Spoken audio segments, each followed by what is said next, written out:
Have you ever wondered how your body turns food into energy? Today, let's break down the process of cellular respiration, the way your cells power everything you do. Cellular respiration is how your cells take in glucose, the sugar from the food you eat, and convert it into energy. It's a multi-step process, and it all starts with glycolysis. In glycolysis, glucose is broken down into smaller molecules in the cell's cytoplasm. This releases a small amount of energy, but there's more to come. Next, these smaller molecules enter the mitochondria, the powerhouse of the cell, where the Krebs cycle takes place.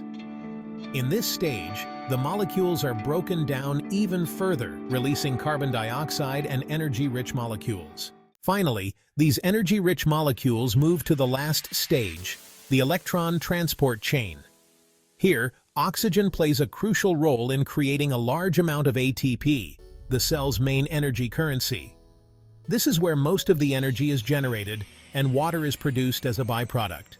In summary, cellular respiration takes glucose and oxygen and turns them into carbon dioxide, water, and ATP, the energy your cells need to keep you going.